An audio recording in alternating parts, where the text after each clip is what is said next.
नमस्कार इमेज न्यूजमा स्वागत छ। सुरुमा हेडलाइन्स।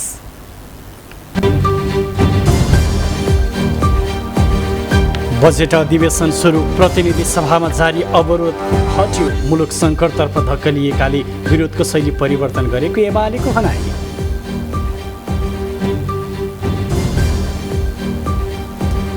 अहिलेसम्म 353 स्थानीय तहको मत परिणाम घोषणा। कांग्रेस 155 ठाउँमा विजयी। एमालेको भागमा 104 पालिका। काठमाडौँमा बालेनको अग्रता कायमै।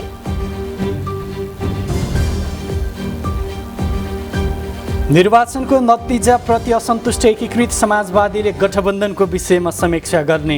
एमाले अहिले पनि मुलुकको सबैभन्दा ठूलो पार्टी रहेको वरिष्ठ उपाध्यक्ष पोखरेलको दाबी।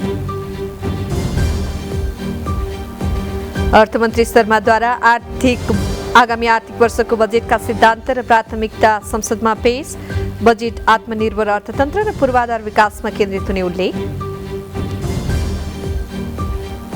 फिनल्यान्ड र स्विडेनलाई नेटोमा आउन नदिने टर्कीको चाहना। दुवै देशले कुर्दिस आतंकवादीलाई आश्रय दिएको आरोप।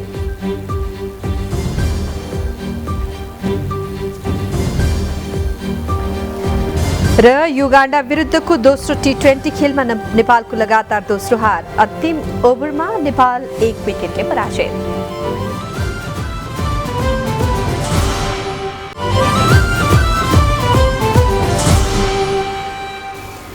अब न्यूज विस्तारमा। प्रमुख प्रतिपक्षी नेकपा एमालेले 9 महिना लामो प्रतिनिधि सभा संसदमा जारी अवरोध अन्त्य गरेको छ। बजेट अधिवेशनको पहिलो दिन एमालेले अवरोध गरेन। आफ्नो दलले कारबाही गरेका सांसदलाई पदमुक्त नगरेको भन्दै एमालेले 23 भदौदेखि निरन्तर प्रतिनिधि सभा अवरुद्ध गर्दै आएको थियो। आजको बैठक सुरु हुन साथ विशेष समय लिएर बोल्नुभएका नेकपा एमालेका नेता प्रदीप गेवालीले मुलुक राष्ट्रिय संकटतर्फ धकेलिँदै गरेकाले यस विषयमा छलफल गर्न एमालेले विरोधको स्वरूपलाई परिवर्तन गरेको बताउनुभयो। देश गम्भीर संकटमा परेका बेला पनि सरकार सत्ता सेटिङमा व्यस्त भएको उहाँले आरोप लगाउनु भएको छ। गेवालीले सत्ता सेटिङ सकिएको भए देश बचाउन एकजुट हुन आग्रह गर्नुभयो। उहाँले महँगीले हरेक नागरिकको हरेक गृहस्थको जीवन अस्तव्यस्त भएको कुरा र मुलुकको अर्थतन्त्रका सबै सूचकहरूमा रातोबत्ती बल्दै गरेको अवस्थाले पनि सरकारलाई चुन नसकेको बताउनु भएको छ। विरोधको स्वरूपलाई परिवर्तन गरेका हौं। मुलुकको अर्थतन्त्र अहिले एकदमै ठूलो संकटमा छ। हुन त सम्माननीय प्रधानमन्त्री माननीय मन्त्रीजीहरू सत्ताको सेटिङमै व्यस्त हुनुहुन्छ।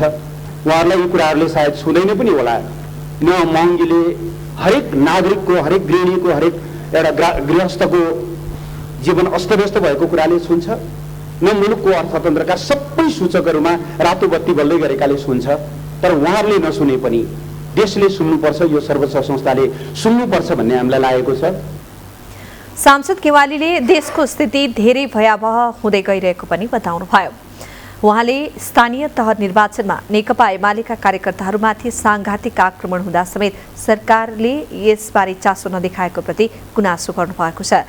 अदालतले कारबाही नगरे पनि भर्खरै सम्पन्न स्थानीय तह निर्वाचनमा जनताले उचित ढंगले फैसला गरेको भन्दै उहाँले विभाजनका कारकहरूको परिणामलाई आफूहरूले नियालिरहेको बताउनुभयो।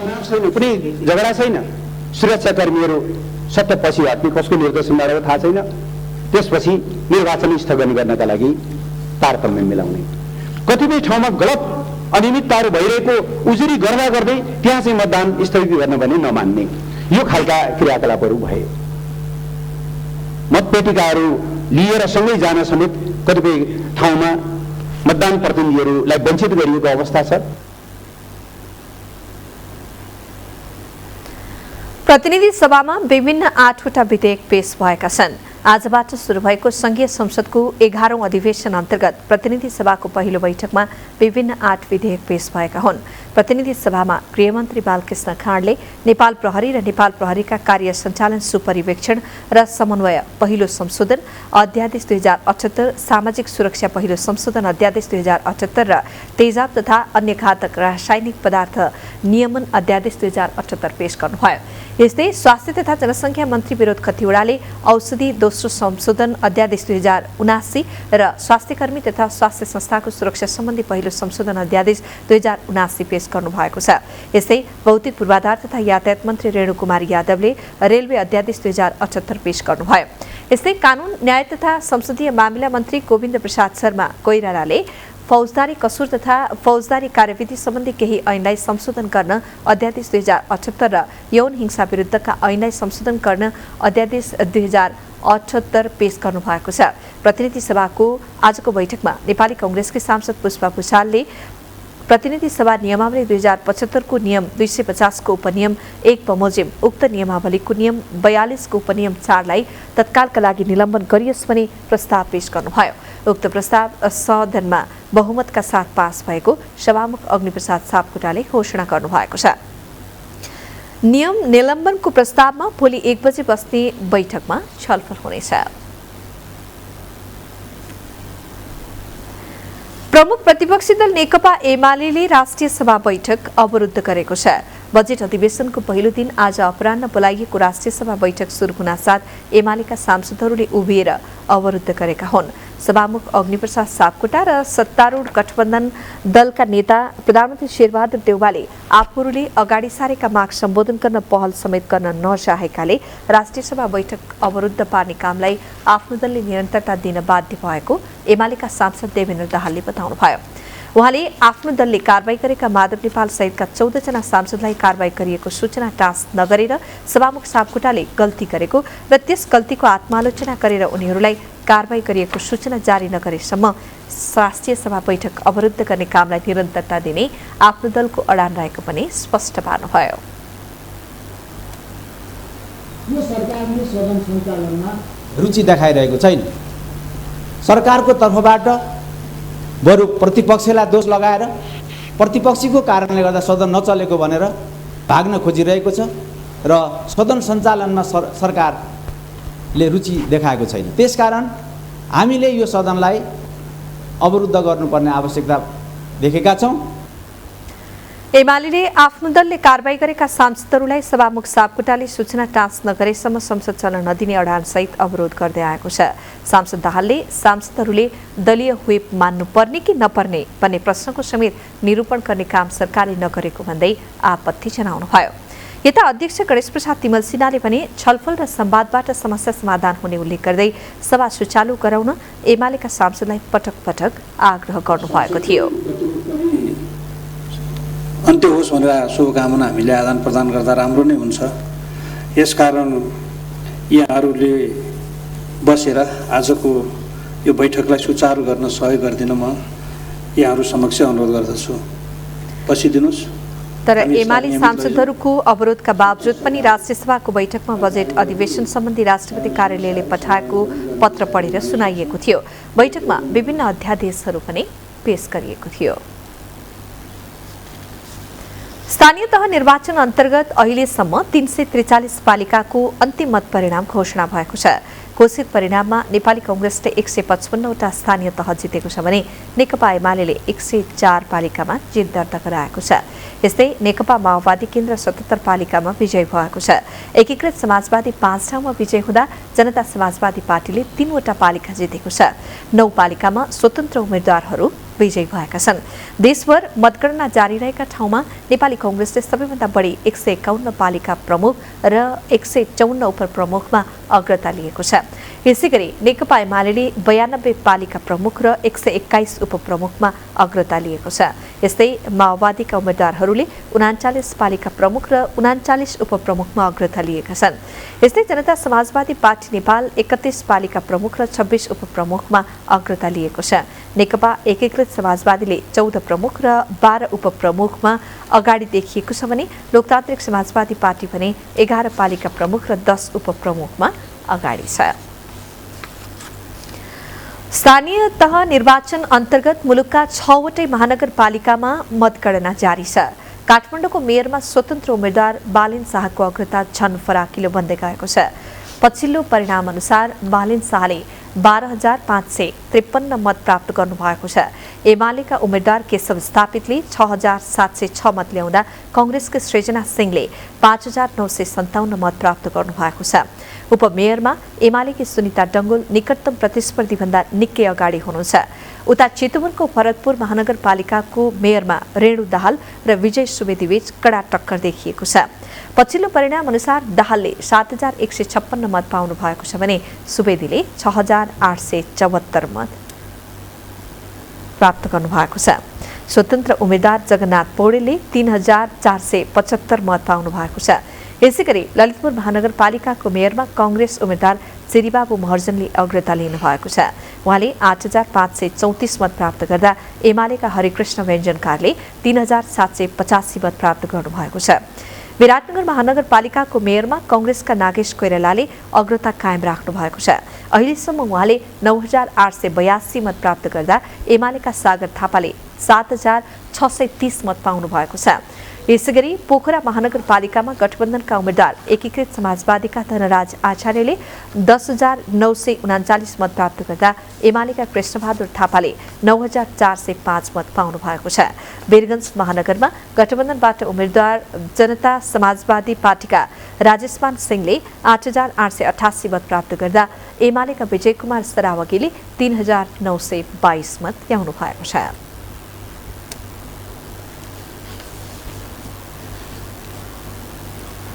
देशका 11 मध्ये 10वटा उपमहानगरपालिकामा अहिले मतगणना चलिरहेको छ।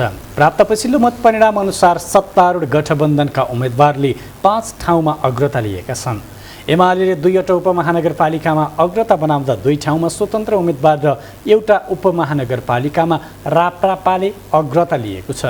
उपमहानगरपालिका मध्ये हेटौडामा राप्रपाका दीपक सिंहले 8,693 मत ल्याउँदा एकीकृत समाजवादीकी मीना लामाले 8,353 मत प्राप्त गर्नुभएको छ।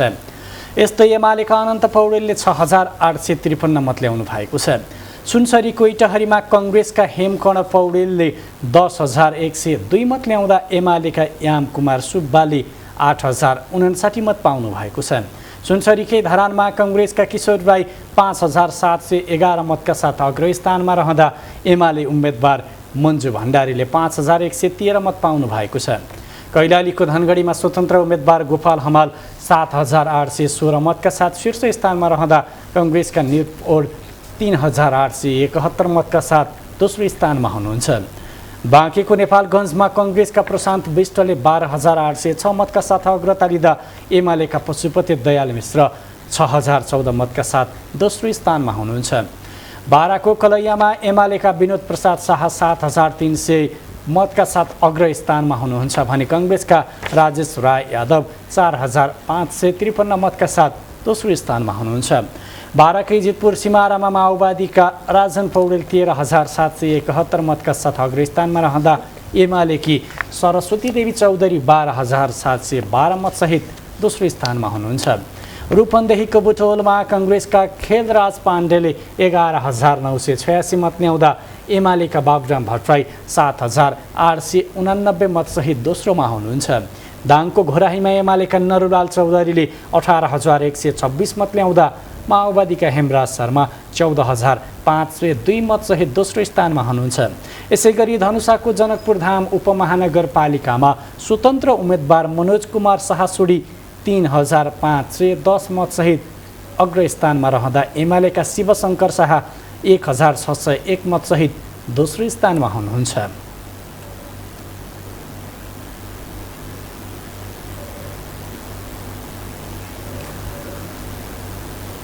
देशैभरि यति बेला स्थानीय तह निर्वाचनको मतगणना चलिरहेको छ। 200 बढी स्थानीय तहको अन्तिम परिणाम आउँदा नेपाली कांग्रेस पहिलो पार्टी बनेको छ भने नेकपा एमाले दोस्रो स्थानमा रहेको छ। यति बेला पोखरा महानगरपालिकामा पनि मतगणना चलिरहेको छ। यो विषयमा थप जानकारी दिनका लागि पोखरा सहकर्मी प्रदीप पौडेल यति बेला प्रत्यक्ष सम्पर्कमा हुनुहुन्छ। प्रदीपजी। हजुर लक्ष्मणजी, पोखराको ताजा अवस्था के छ? कति मतगणना भयो पोखरामा? पोखरा महानगरपालिकाको अहिले 26,000 मतगणना भइसकेको छ र 26,000 मतगणना सम्पन्न भइसक्दाखेरि सत्ता गठबन्धनका धनराज आचार्यले 10,939 मत प्राप्त गर्नुभएको छ भने नेकपा एमालेका कृष्णबहादुर थापाले 9,405 मत प्राप्त गर्नुभएको छ। त्यस्तै गरी उपमेयरतर्फ नेपाली काङ्ग्रेसकी कोपिला राणा भाटले 11,254 मत प्राप्त गर्नुभएको छ भने नेकपा एमालेकी मन्जु देवी गुरुङले 10,699 मतले पछ्याइरहनु भएको छ र पोखरा महानगरपालिकामा अहिलेसम्म 1, 2, 12, 4, 23 र 3 नम्बर वडाका मत परिणामहरू सार्वजनिक भइसकेका छन्। यी मध्ये एउटा वडामा नेकपा एमाले जितेको छ भने बाँकी 5वटा वडामा नेपाली काङ्ग्रेसले विजय हासिल गरिसकेको छ। यो सँगै कास्कीका 4वटा जुन गाउँपालिकाहरू थिए ती 4वटा गाउँपालिकाको मत परिणाम पनि आज सार्वजनिक भइसकेको छ।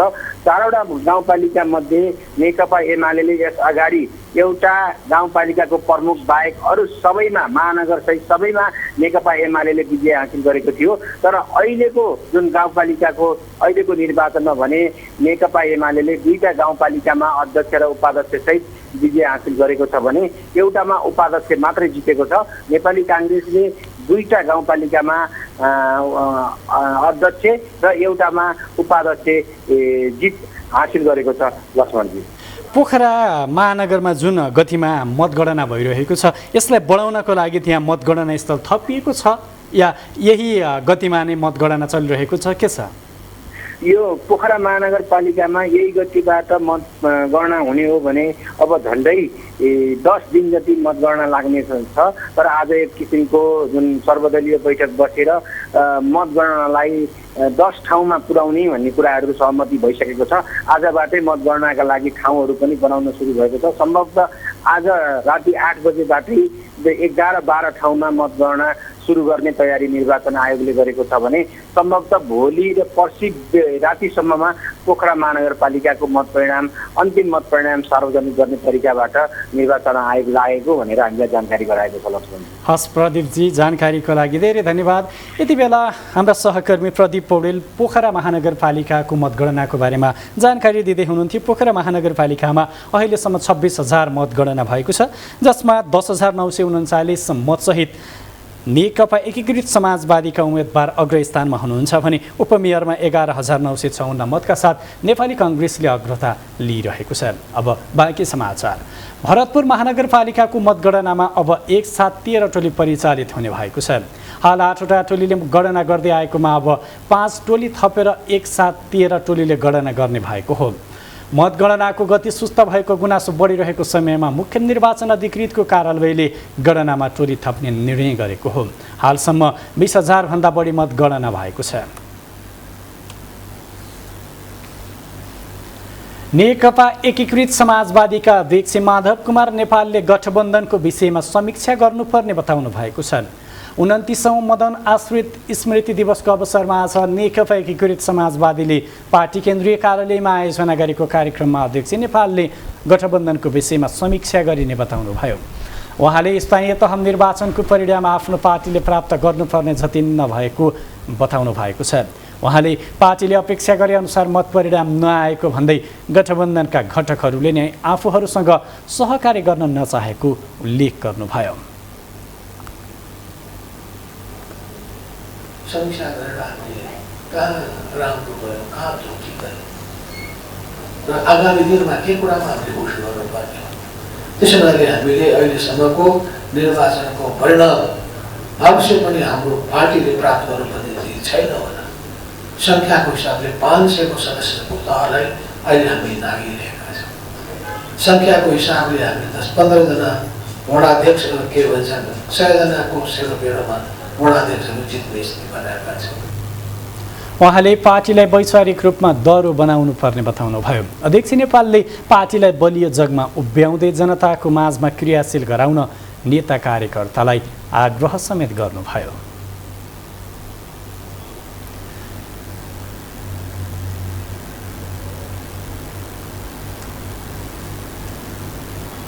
सत्ता साझेदार नेकपा एकीकृत समाजवादीका सम्मानित नेता एवं पूर्व प्रधानमन्त्री झलनाथ खनालले स्थानीय तह निर्वाचनको परिणाम उत्साहजनक नभएको टिप्पणी गर्नुभएको छ। प्रतिनिधि सभा बैठकपछि सञ्चारकर्मीसँग संक्षिप्त कुराकानी गर्दै नेता खनालले स्थानीय तह निर्वाचनको प्रारम्भिक परिणाम उत्साहजनक नभएको बताउनुभयो। उहाँले गठबन्धन बनाउनुको उद्देश्य भने पूर्ति हुँदै गएको दाबी गर्नुभयो। आगामी दिनमा गठबन्धनलाई कसरी अगाडि बढाउने भन्ने विषयमा भने छलफल गरेर टुङ्गोमा पुगिने उहाँको भनाइ छ। गठबन्धन त अब जे उद्देश्यको निम्ति बनेको थियो त्यो उद्देश्य पूर्ति हुँदै गएको छ। त्यही हिसाबले गठबन्धनको बारेमा अब कसरी जान्छ भन्ने बारेमा हामी छलफल गरेर टुङ्गो गर्छौँ। कृषिको विकास, औद्योगिकरणको विकास, अनि पूर्वाधारको विकास, शिक्षा र स्वास्थ्यको विकास, यातायातलाई व्यापक बनाउने विकास, यी कुराहरूलाई केन्द्रबिन्दुमा राखेर बजेट आउँछ। नेता खनालले आगामी बजेट जनमुखी हुनुपर्ने भन्दै बजेटमा कृषि, औद्योगिकरण, पूर्वाधारको विकास, शिक्षा र स्वास्थ्यलाई केन्द्रबिन्दुमा राखिनुपर्ने बताउनुभयो। पूर्व प्रधानमन्त्री तथा जनता समाजवादी पार्टी नेपालका सांसद डाक्टर बाबुराम भट्टराईले सत्तारूढ नेपाली काङ्ग्रेस, नेकपा माओवादी केन्द्रले स्थानीय तह निर्वाचनमा सेटिङ गरेर लाभ लिएको आरोप लगाउनुभयो। आफू विगतदेखि नै गठबन्धनको विपक्षमा रहेको भन्दै उहाँले स्थानीय तह निर्वाचनमा गरिएको गठबन्धन सफल नभएको बताउनुभयो। होइन, गठबन्धन चाहिँ को विषयमा त मेरो पहिलेदेखि नै धारणा थियो। यो स्थानीय तहका मुद्दाहरू स्थानीय जनतालाई, पार्टी नेताहरूलाई थाहा हुन्छ। केन्द्रबाट नै गरेर यसलाई टुङ्गो लगाउने विषय यो होइन। त्यसैले हामीले जुन अलिकति अभ्यास गर्न खोजियो त्यो सफल भएन। केही दलहरूलाई, खास गरी काङ्ग्रेस र माओवादीलाई अलिकति उहाँले अलिकति सेटिङ गर्नुभयो, केही लाभ भयो, तर त्यो पनि उहाँहरूको आपसमा तल मिले जस्तो देखिएन। जे सिद्धान्त अपनाइएको थियो त्यो कसैले पालन गरेन। लोकतान्त्रिक समाजवादी पार्टीका सांसद लक्ष्मणलाल कणले स्थानीय तह निर्वाचनमा धाँधली हुँदा पनि निर्वाचन आयोगको मुख दर्शक बनेको आरोप लगाउनुभयो। नेकपा एमालेका वरिष्ठ उपाध्यक्ष ईश्वर पोखरेलले नेकपा एमाले अहिले पनि जनमतको हिसाबले देशको ठूलो पार्टी भएको दावी गर्नुभएको छ। 29औं मदन स्मृति दिवसमा आज बल्खुमा आयोजित कार्यक्रममा उहाँले एमाले अहिले पनि मुलुकको ठूलो दल भएको जिकिर गर्नुभयो। वरिष्ठ उपाध्यक्ष पोखरेलले मुलुकलाई प्रतिगामी दिशातिर लैजान खोजेको गठबन्धन विरुद्ध सम्पूर्ण लोकतन्त्र पक्षधर एकजुट हुन आवश्यक रहेको बताउनुभयो। एउटा प्रतिगामी दिशातर्फ लैजान उद्धत रहेको गठबन्धनको विरुद्धमा सम्पूर्ण लोकतन्त्रका पक्षधर संविधान र कानुनको पालना गर्नुपर्छ भनेर प्रतिबद्धता व्यक्त गरिरहेका जनताहरूको पक्षधरहरू एक ठाउँमा उभिनुपर्ने आवश्यकता छ।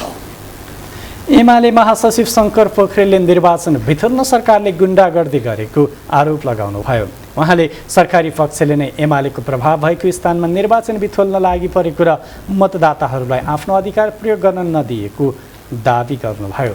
महासचिव पोखरेलले एमाले आउने चुनावमा गठबन्धनलाई पराजित गरेर जनताका हिसाबले मात्रै नभई परिणाममा पनि पहिलो पार्टी बन्ने बताउनुभयो। रहेका छन् त्यहाँ निर्वाचन बिथोल्ने उद्देश्यका साथ तनाव सिर्जना गर्ने र सहजै निर्वाचन स्थगित गरिदिने यो प्रकारको प्रवृत्ति रह्यो र फेरि पुनः निर्वाचन गर्नका लागि प्रयासहरू गर्ने, जसका कारणले गर्दाखेरि धेरै मतदाताहरू फर्किसकेपछि जति मत खसेको छ त्यसका आधारमा मुचुल्का खडा गर्ने, सबै मतदाताले मतदान गर्न पाउने अवस्था सिर्जना हुन पाएन। महासचिव पोखरेलले सत्ता गठबन्धनले नेकपा एमालेको प्रभाव रहेको स्थानमा निर्वाचन बिथाल्न लागि परेको र सहजै निर्वाचन स्थगित गर्ने प्रवृत्ति देखिएको दावी गर्नुभयो।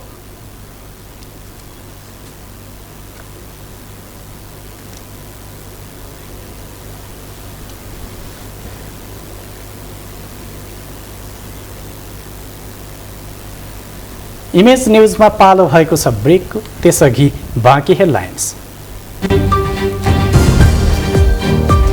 प्रचण्डको निर्वाचन क्षेत्रमा एमालेको जेल, ओलीको गृहनगरदेखि बालकोटसम्म गठबन्धनको धक्का, महत्त्वपूर्ण पालिकामा स्वतन्त्र उम्मेद्वारको चुनौती। भोलिदेखि लागू हुने गरी सार्वजनिक यातायातको भाडा बढ्यो, न्यूनतम 3.5% देखि अधिकतम 5.1% सम्मले भाडा वृद्धि। र यो वर्ष न्यून तथा मध्यम आय भएका मुलुकमा निजी क्षेत्रको लगानी 49% बढेको विश्व ब्याङ्कको तथ्याङ्क। कोभिड पछिको पुनरुत्थान सुरु भएको संकेत।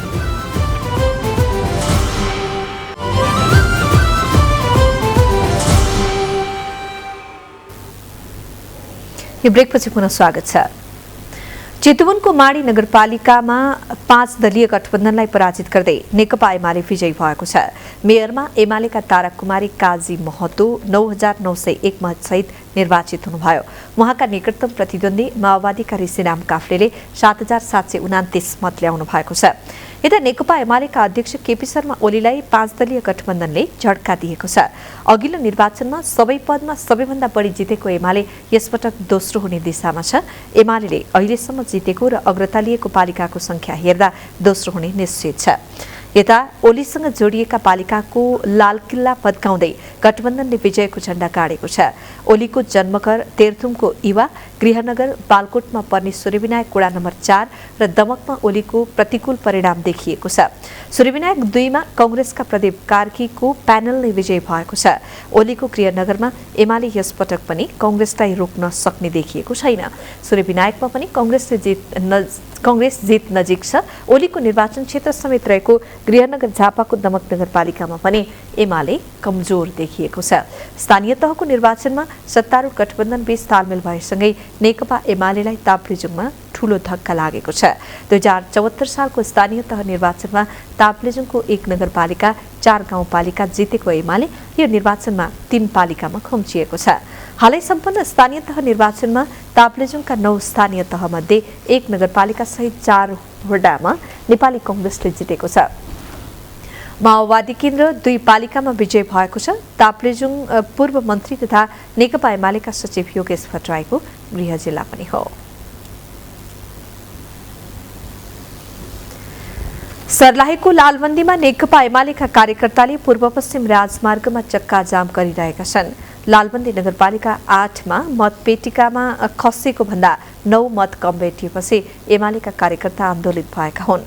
आधारभूत विद्यालयको मतदान केन्द्रमा मतदान सम्पन्न हुँदा 1,427 मत खसेको भनी मुचुल्का उठाएको भए पनि मतगणना गर्दा 1,418 मतपत्र मात्रै भेटिएको छ। 9वटा मतपत्र गायब भएपछि एमालेका कार्यकर्ता राजमार्गमा टार बालेर प्रदर्शन गर्दै चक्का जाममा उत्रिएका हुन्। एमाले कार्यकर्ताले मतदान अधिकृत विरुद्ध नाराबाजी गर्दै राजमार्ग ठप्प पारेका छन्।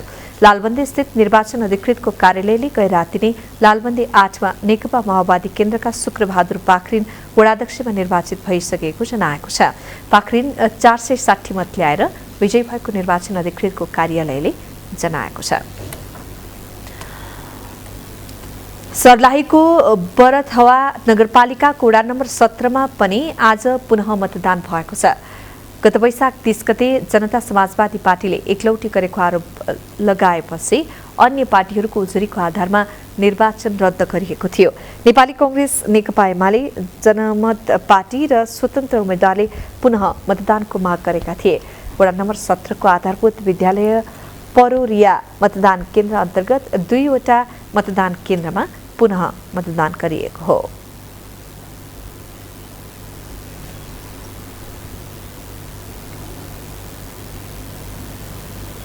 सरकारले सार्वजनिक सवारीको भाडा बढाएको छ। भोलिदेखि लागू हुने गरी सरकारले न्यूनतम 3.5% देखि अधिकतम 5.1% सम्मले भाडा वृद्धि गरेको हो।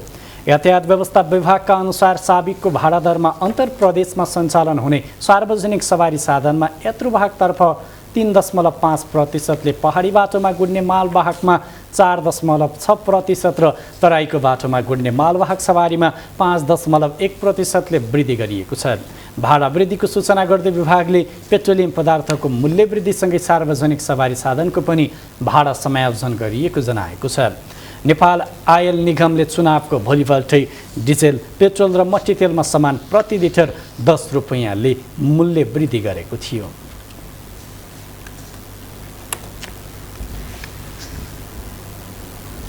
स्थानीय निर्वाचनको रन्कोले यति बेला सबैलाई छोएको छ। पलफलका चुनावी अपडेटमा सबैको ध्यान गएको छ। काठमाडौँ महानगरपालिकाले अबको केही दिनमा नयाँ जनप्रतिनिधि पाउनेछ। चुनावको बेला मेयरका सबै उम्मेदवारले काठमाडौँको फोहोर व्यवस्थापनलाई आफ्नो मुख्य चुनावी एजेन्डा बनाएका थिए। यही बेला उपत्यकाका मुख्य सडकहरू फोहोरका डङ्गुरले भरिभराउ भएपछि हिँडडुल गर्नै मुस्किल भइरहेको छ। एक report.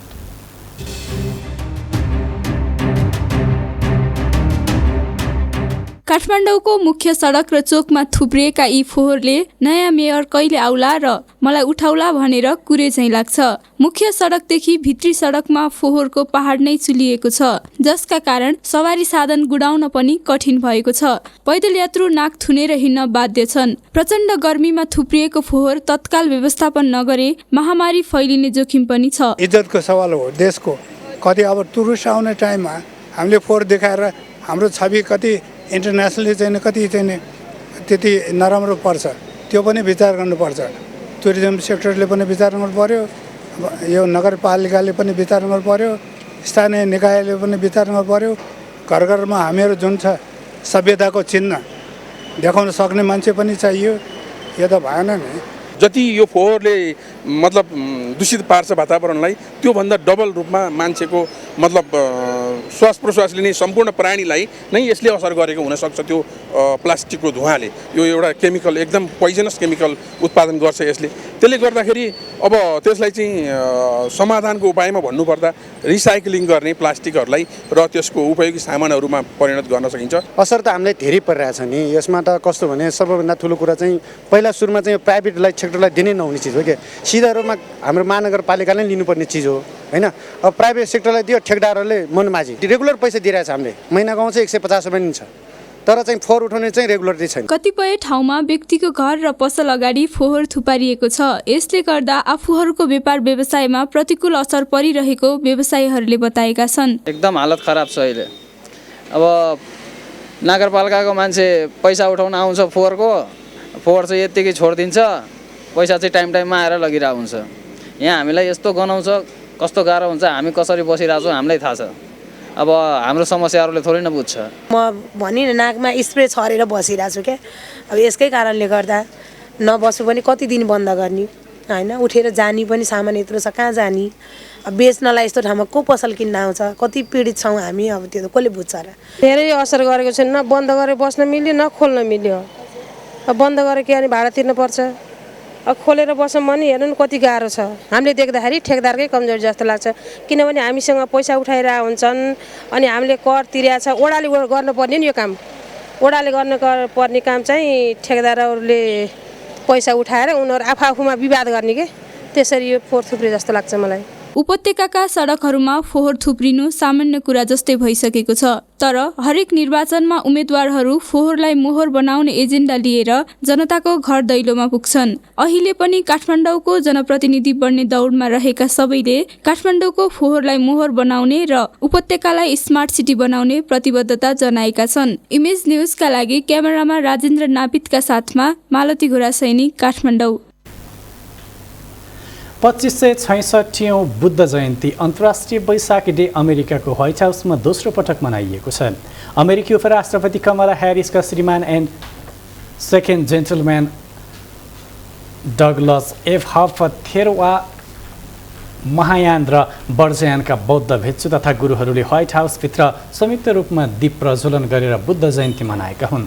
International Buddhist association of अमेरिकाका अध्यक्ष वाङमो डिक्सेले संयोजन गर्नुभएको समारोहमा अमेरिकाका थाई, कोरियन, तिब्बतियन बौद्ध भिक्षु तथा गुरु र व्हाइट हाउसका कर्मचारीहरूले बुद्ध वन्दना गरेका थिए। शान्तिदीप प्रज्वलन गर्दै सेकेन्ड जेन्टलम्यान एम हफले कठिन समयमा शान्ति र समुदाय खोज्नु महत्त्वपूर्ण हुन्छ भन्दै विश्वासले महत्त्वपूर्ण भूमिका खेल्ने बताउनुभयो। अध्यक्ष डिक्सेले अमेरिकी लोकतन्त्रमा 3वटा बौद्ध परम्परामा व्हाइट हाउसभित्र बुद्ध जयन्ती मनाउनु ठूलो उपलब्धि भएको बताउनुभयो। यसैबीच अमेरिकी राष्ट्रपति जो बाइडेनले बुद्ध जयन्तीका अवसरमा शुभकामना व्यक्त गर्दै बुद्ध जयन्ती शान्ति तथा न्यायका लागि काम गर्न महत्त्वपूर्ण रहेको बताउनु भएको छ। हाम्रो साझा मानवतालाई पहिचान गर्न, हाम्रो वरपर रहेको प्रकृतिको सम्मान र संरक्षण गर्न नम्रता र करुणासहित बुद्धका शिक्षाहरू प्रतिबिम्बित गर्ने समय भएको पनि उहाँले बताउनु भएको छ। करिब 2500 वर्ष अगाडिदेखि बुद्ध शिक्षाले संसारलाई समृद्ध र बलियो बनाएको भन्दै उहाँले अमेरिकी बौद्धहरूले अमेरिकाको विकासमा योगदान पुर्याएको र साझा मूल्य मान्यतालाई अगाडि बढाएको बताउनुभयो। अब बिजनेस न्यूज। बिजनेस न्यूज का प्रायोजक मेरो देश मेरो जगदम्बा सिमेन्ट। सर्वोत्तम सिमेन्ट, सर्वोत्तम मजबुती। पाउनुहोस् best mileage and style with Honda Grazia 125cc, style पनि माइलेज पनि।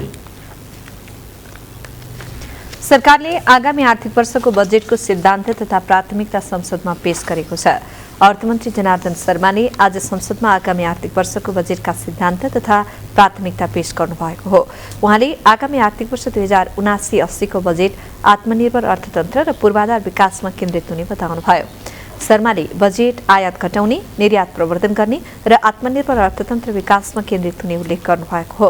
उहाँले विदेशी लगानी भित्र्याउने, निजी क्षेत्र मैत्री नीति ल्याउने, करको दायरा विस्तार गर्नेदेखि स्वदेशमै उत्पादन सम्भव भएको कृषिजन्य वस्तुको उत्पादनमा जोड दिइने उल्लेख गर्नुभयो। मन्त्री शर्माले आन्तरिक उत्पादन घट्दै गएको र आयात अत्यधिक बढ्दै गएकोले वर्तमान अर्थतन्त्रमा चुनौती रहेको दोहोर्याउनुभयो। उहाँले आगामी आर्थिक वर्षको बजेट उत्पादन बढाई आयात घटाउनमा केन्द्रित हुने दावी समेत गर्नुभयो। आगामी आर्थिक वर्षको बजेट समाजवाद उन्मुख र आर्थिक रूपान्तरणका लागि हुने शर्माको भनाइ छ। साथै अन्तर्राष्ट्रिय मूल्य श्रृङ्खलामा आबद्ध वस्तुहरूको उत्पादन नेपालभित्र गर्न आवश्यक वातावरण निर्माण तथा सहजीकरण गरिनेछ। विनियोजन कुशलता र मितव्ययिता, प्राथमिकता प्राप्त क्षेत्रमा पर्याप्त साधन उपलब्ध गराउन र विनियोजित बजेटको परिणाममुखी कार्यान्वयन सुनिश्चित गर्न विनियोजन कुशलता र संस्थागत क्षमता अभिवृद्धि गर्नुका साथै वित्तीय अनुशासन कायम गरिनेछ। उहाँले बजेटको सिद्धान्तमा स्थानीय पूर्वाधार निर्माणका लागि अधिक बजेट विनियोजन गर्ने बताउनुभयो। मन्त्री शर्माले कुल राजस्वमा आन्तरिक राजस्वको हिस्सा बढाउँदै लैजाने उल्लेख गर्नुभयो।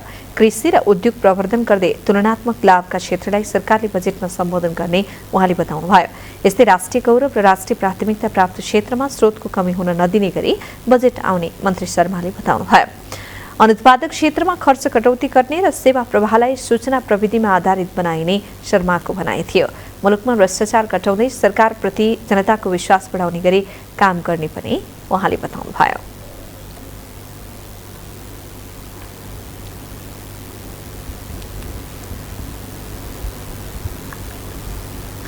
यो वर्ष न्यून तथा मध्यम आय भएका मुलुकमा निजी क्षेत्रको लगानी बढेको छ। विश्व बैंकले पछिल्लो अध्ययन अनुसार 2020 को तुलनामा 2021 यी मुलुकहरूमा निजी क्षेत्रको लगानी प्रतिबद्धता 49% बढेर 76 अर्ब अमेरिकी डलर पुगेको छ। निजी क्षेत्रको लगानी वृद्धिलाई 2021बाट कोभिडको पछिको पुनरुत्थान सुरु भएको सङ्केतका रूपमा हेरिएको विश्व बैंकका पूर्वाधार वित्त सम्बन्धी अन्तर्राष्ट्रिय निर्देशक इमत फ्याक हाउसले उल्लेख गर्नुभएको छ। तर विश्व अर्थतन्त्रका पछिल्ला चुनौतीहरूको सामनाका लागि निजी क्षेत्रकालाई उत्साहित गराइराख्न भने सामूहिक सहकारीको आवश्यकता भने रहिरहनेमा पनि विश्व बैंकले जोड दिएको छ।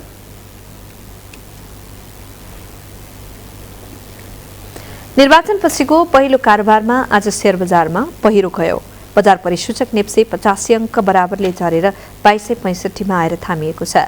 कारोबार 1.5 अर्ब माथि रह्यो। सबै समूह उच्च अङ्कले ओह्रालो लाग्दा जीवन बीमा समूहमा सबैभन्दा उच्च 600 अङ्क बराबरको गिरावट आएको छ। निर्जीवन बीमा समूह पनि 500 अङ्क बराबरले ओह्रालो लाग्यो। विकास बैंक, लघुवित्त, उत्पादनमूलक, जलविद्युत र अन्य समूहमा पनि 100 अङ्क माथिको गिरावट आएको छ। बाँकी अरू समूह पनि दोहोरो अङ्कले ओर्लिए। यस दिन नेपाल स्टक एक्सचेन्जमा 221 कम्पनीको 36 लाख बराबर किता सेयर 1 अर्ब 64 करोड बराबरमा किनबेच भएको नेपाल स्टक एक्सचेन्जले जनाएको छ। यस दिन 188 कम्पनीका लगानीकर्ताले गुमाउँदा जम्मा 2 कम्पनीले कमाएको पनि एक्सचेन्जले जनाएको छ।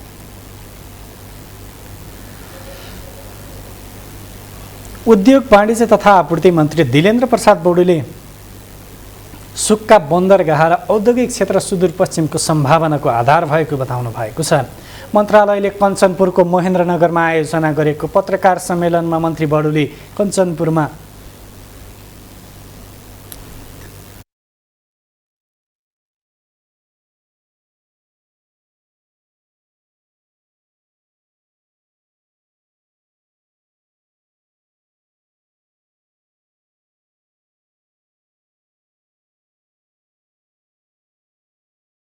बन्दरगाह र दैजी औद्योगिक क्षेत्र भविष्यमा सुदूरपश्चिमको सम्भावनाको आधार हुने बताउनुभयो।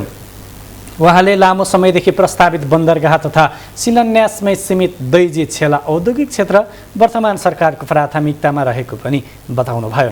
आगामी आर्थिक वर्षको बजेट मार्फत यी आयोजनालाई सरकारले समेट्ने उहाँको भनाइ छ। मन्त्री बडुले नेपाल, भारत र चीनको त्रिदेशीय व्यापारिक महत्त्वसँग जोडिएको कञ्चनपुर नाकाका कारण पनि बन्दरगाहको योजना सम्पन्न भए मुलुकले फड्को मार्ने बताउनुभयो। ड्राइपोर्ट एरियालाई सञ्चालनमा ल्याउनका निमित्त कामको सुरुवात हामी गर्छौँ नै, यसपटक नै हामी गर्छौँ।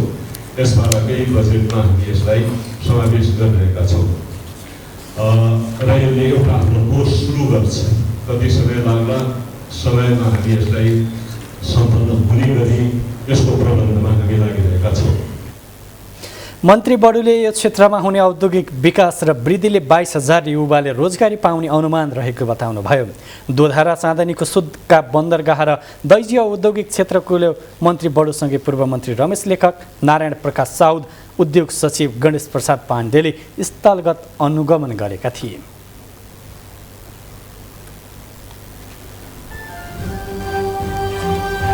बिजनेस न्यूज का प्रायोजक मेरो देश मेरो जगदम्बा सिमेन्ट। सर्वोत्तम सिमेन्ट, सर्वोत्तम मजबुती। इमेज न्यूजमा पालो भएको छ ब्रेकको, त्यसअघि बाँकी हेडलाइन्स। फिनल्यान्ड स्विडेनलाई नेटोमा आउन नदिने टर्कीको चाहना, दुवै देशले कुर्दिश आतंकवादीलाई आश्रय दिएको आरोप।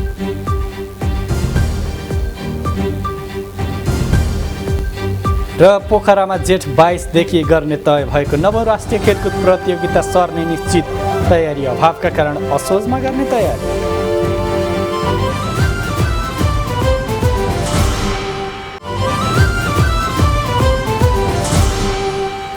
अब स्पोर्ट्स न्यूज।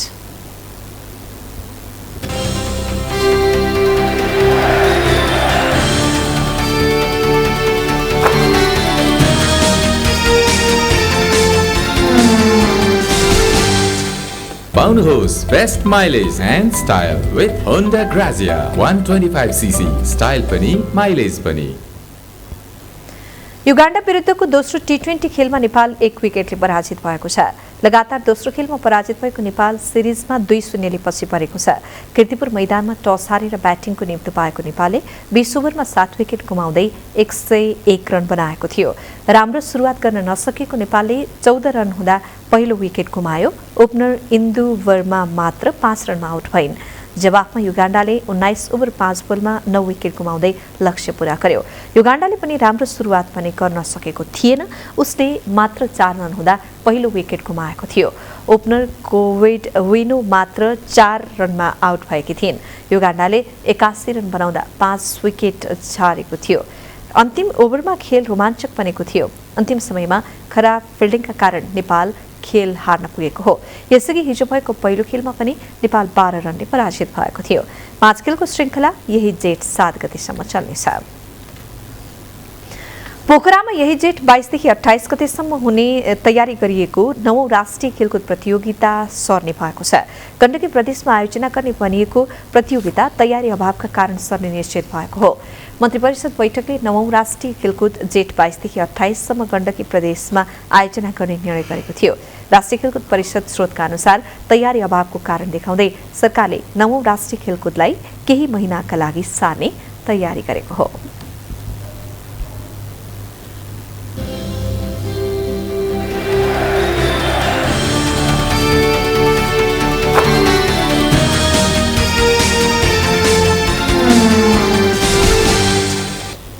अब वेदर अपडेट।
पाउनुहोस् best mileage and style with Honda Grazia 125cc style पनि माइलेज पनि। अब अन्त्यमा हेडलाइन्स फेरि एकपटक।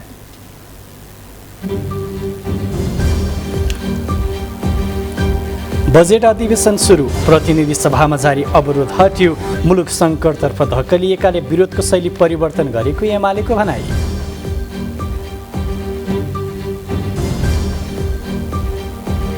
अहिलेसम्म 353 स्थानीय तहको मत परिणाम घोषणा, कांग्रेस 155 ठाउँमा विजयी, एमालेको भागमा 104 पालिका, काठमाडौँमा बालेनको अग्रता कायमै। निर्वाचनको नतिजाप्रति असन्तुष्ट एकीकृत समाजवादीले गठबन्धनको विषयमा समीक्षा गर्ने, एमाले अहिले पनि मुलुकको सबैभन्दा ठूलो पार्टी रहेको वरिष्ठ उपाध्यक्ष पोखरेलको दाबी। अर्थमन्त्रीद्वारा आगामी आर्थिक वर्षको बजेटका सिद्धान्त तथा प्राथमिकता संसदमा पेश, बजेट आत्मनिर्भर अर्थतन्त्र र पूर्वाधार विकासमा केन्द्रित हुने उल्लेख।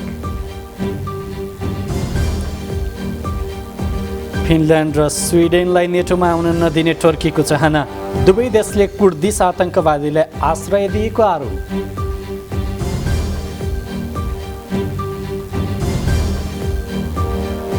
र युगान्डा विरुद्धको दोस्रो टी20 खेलमा नेपालको लगातार दोस्रो हार, अन्तिम ओभरमा नेपाल 1 विकेटले पराजय।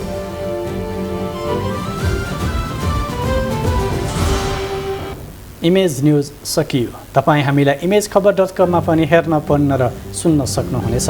इमेज च्यानल हेर्दै गर्नुहोला। नमस्ते।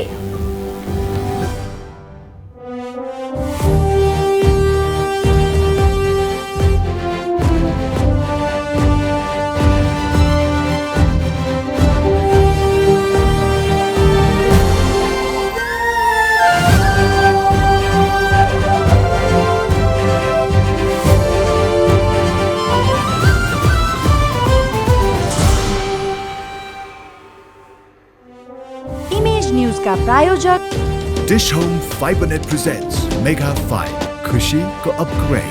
म पनि आजै नेपाल टेलिकमको एन्टी फाइबर सेवा लिन्छु। नेपाल टेलिकम, राष्ट्रको सञ्चार।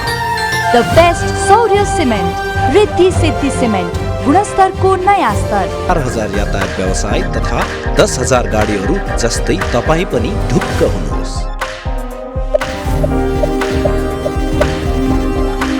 जगदम्बा सुपर साइन तथा ग्याल्बा प्लस जस्ता पाता जीवनभरको भरोसा। र नयाँ जमानाको ग्लो एन्ड लभली।